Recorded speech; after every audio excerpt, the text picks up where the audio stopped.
Romance has undeniably evolved over the years. We've gone from sending flowers and love letters to swiping right and sliding into DMs. Whether this change is for the better or worse is up for debate. As new means of online dating such as Tinder, Bumble, and more become prevalent in our society, an important choice arises: to download or not to download. Are these new dating apps killing romance, or are they a necessary change for meeting people in a disconnected world? I am the stereotypical romantic. My mom and I have seen When Harry Met Sally so many times that once we actually wore out the DVD and needed to get a new copy. I consume Jane Austen novels with a fervor like no other. My Spotify playlist is infested with Righteous Brothers love ballads. As an old-fashioned romantic, I am obliged to hate Tinder, as I feel it is the tragic death of the meet-cute. For those of you unfamiliar with the term particular to romantic comedies, especially those of the iconic Nora Ephron, the meet-cute is when the two protagonists find each other, and therefore love, by being at the right place at the right time.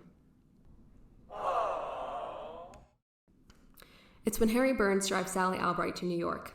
It's when Bridget Jones runs into Mark Darcy at her parents' Christmas party. It's when Loretta meets Ronnie in the bakery. Meet-cutes, real or fake, lead us to wonder if it's fate that brings people together. Swiping right inexplicably just extinguishes that classic romantic spark. It doesn't make love a wonderful surprise. It's something you've openly sought out the same way you would look for a job. It's technical, coordinated, not very cute. Rapidly changing technology creates a need for the instantaneous. Deliveries are expected in 1 to 2 business days. Answers are found instantly via Google, and the ever-frustrating colorful buffering symbol tends to be the bane of our existence. This speed can also make life a bit more impersonal. While technology can connect us to people across the world, it can make it hard to connect with those across the room. Though using technology to solve this might seem counterproductive, the dating world can be harsh with no way to easily connect. Enter apps like Tinder, and you have an instantaneous solution. Does it really matter how you meet, as long as you do end up meeting? No matter what, relationships take work. If you are compatible and willing to work at your relationship, the initial meeting should not detract from your ability to be successful. While swiping left or right may be a little superficial, it leads to texting, dating, and the normal getting to know each other part of a relationship. I feel that if you want to become a part of the dating scene, join it. Don't wait for life to throw the perfect person at you, because you could be waiting forever. Okay, Amelia, what I want to know is why you think the meet cute is important. Okay, here's the thing about when you meet someone. It establishes the tone for the entire relationship. If you meet each other doing something that you love, it's a common interest with a strong foundation. If you meet someone just because you are actively seeking out love and a way that you would look for a job on LinkedIn, then I feel like the foundation's going to be a little bit more rocky. But if you're not actively seeking them out, you might not actually meet them.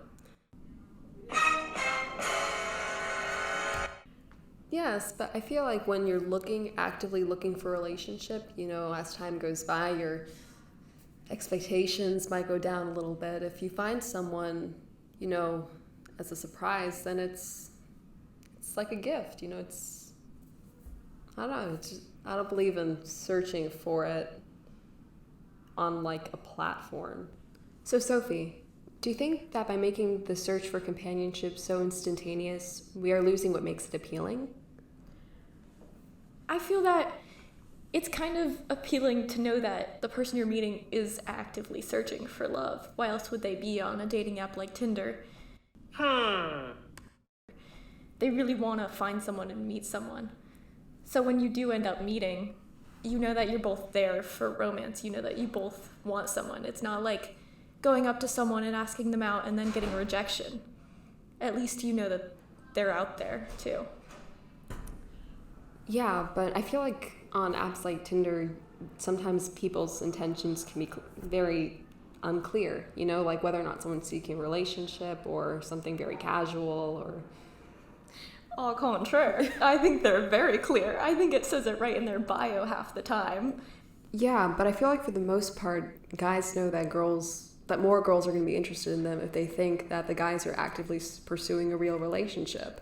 So, I can see there being some dishonesty. That's going to be the same no matter what platform or in real life. there's always going to be dishonesty. There's always going to be the chance that they're not there for like the right reasons. But on a dating app, at least you know that they're there for something. They're not just going to flat out reject you.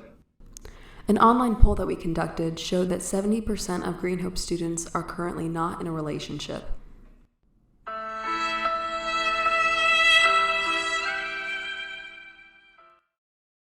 Sophie, what was your reaction to this statistic? I was not surprised, if I'm going to be honest. I never really thought there were a lot of people in relationships in high school. But I guess it does kind of go along with what I was saying about Tinder. Amelia, what are your thoughts on this statistic? To be honest, when I first saw it, I was kind of bummed out. I mean, it was something I had suspected, but actually seeing how it was such a vast majority of students, I thought that, this is definitely a sign that something in our generation's perception of dating is off. So, what do you think Green Hope students who want to seek a relationship should do? Should they go the old-fashioned route of talking in person and trying to establish an in-person connection, or should they first go to social media and friend the person? I think for relationships nowadays, it's a little bit of both for everyone. People will meet in class or in clubs, and then they might friend each other on social media and talk that way. I think it's just a little bit of both, and just whatever you feel comfortable with, honestly. Amelia, what do you think the Green Hope student body should do as a result of this statistic? I think that primarily we all need to acknowledge that if you are single, you are definitely not within the minority, and that the main thing is to remember that when going to school functions and events and stuff such as prom, don't be afraid to go stag, because if everyone who stag went, chances are more people would connect. We interviewed some Green Hope students to find out how they felt about online dating versus face-to-face. We're here with Ellie Hamashima, and we wanted to know, Ellie, how do you feel that romance has changed in regards to technology? Do you think that online dating is helping our generation, or if we should have stuck to the old-fashioned way? Well, I actually think there's negative and positive effects of online dating on our current generation, but I think the positive outweigh the negative. Personally, my cousin just got engaged to somebody he met less than a year ago on online dating, and I've never seen him more in love, so I think that was really cool to see, and I think if it works for you, that's good for you. We're here with Nimi Vasapalli, a Green Hope High School senior. Nimi, how do you feel about online dating in contrast to the old-fashioned way? I believe that in online dating, if you're looking for something casual, something non-committal, I think that online dating is a great way for that to happen, because you're online, you're swiping left or right, up or down, whatever you do, and you're judging someone by their pictures. However, like the old-fashioned way, you're meeting someone face-to-face, you're getting to know their personality, so when you meet them face-to-face, you have a better sense of who they are as a human being, and you can make a connection with them that can last for a longer time, rather than just looking at someone's face and like, oh, she's hot. It's like swipe right or swipe right, and then you meet up with them and not really know anything about them at all. And also, I believe that in online dating, there are a lot of trolls out there that you don't know who they are. If they just post a picture and they might not say who they are. Or they might not be who they are. However, when you meet them in person, you know for a fact, okay, their name is this, their age is this, they look like this. You can't really fake anything when you're meeting with someone face to face. We're here with Teddy Rasmussen, and we wanted to know, Teddy, how do you think social media and online interaction has influenced how people communicate and date?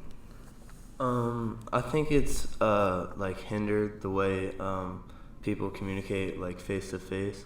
I think back in the day when there wasn't as much social media, that face to face was pretty much the only way of communication.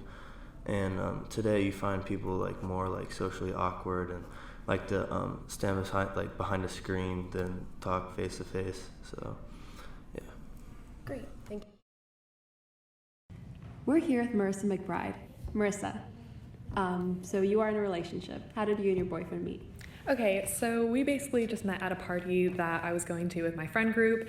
I just met him there, and we didn't really talk much, honestly, but I think that, like, my friends, like, kind of, like, were encouraging me to, like, go for it, so, like, that was kind of how it started. Do you think that the way you met influenced the course of your relationship? A little bit. I mean, we kind of, like... The date was kind of like an accident, which is kind of funny. My friend group and I were making plans in a group chat to go see a movie, and everybody like kind of dipped like at the end of it, and so it was just me and him going, and so it kind of turned into a date, and so it was kind of weird. Okay, that's really cute. Thank you. So how do you feel about online dating? Do you think it's preferable over in person? Well, I did hang out with him for a little bit kind of as a friend before we started dating, so I actually think that online dating might, like for me personally, I mean like whatever works for you works. For me personally, I just think that it might be a bit better for me to like be friends with the person first just so I can like know them as a person rather than a partner. I think it all comes down to dating face-to-face is always going to be a safer and probably easier option, but online dating is a great alternative for people who can't do that and who need some other way to find people and meet people when they're just not having any kind of success in their dating life. And although I'm still a romantic, I do concede that maybe texts with little heart emojis are the new love letters. And maybe even though we don't bring flowers in person as much anymore, these romantic gestures are now being replaced by more modern alternatives that better fit our sadly instantaneously driven world. And in regards to the meet cute, although it may have evolved from mainly meeting in person to now the possibility of meeting someone online, I think it is definitely still evident in this day and age. While creating this podcast, I felt a little bit like a hypocrite when I remembered that one of my favorite romantic comedies, You've Got Mail, was pretty much about an online love story. When Joe and Kathleen Kelly are online pen pals for the longest time, they finally meet each other in person, and they have trouble taking their relationship from on-screen to in-person. And even though this movie was made in the, I'm going to say, late 80s, it was surprisingly foretelling of future conflicts that we might encounter now in our dating lives. So, yeah, after careful consideration and thought, I do think that the meet cute can be adapted to our digital age. You've got mail. And this is because the meet cute has constantly been adapting forever. I mean, romantic ways that people meet are something that's timeless and ever evolving.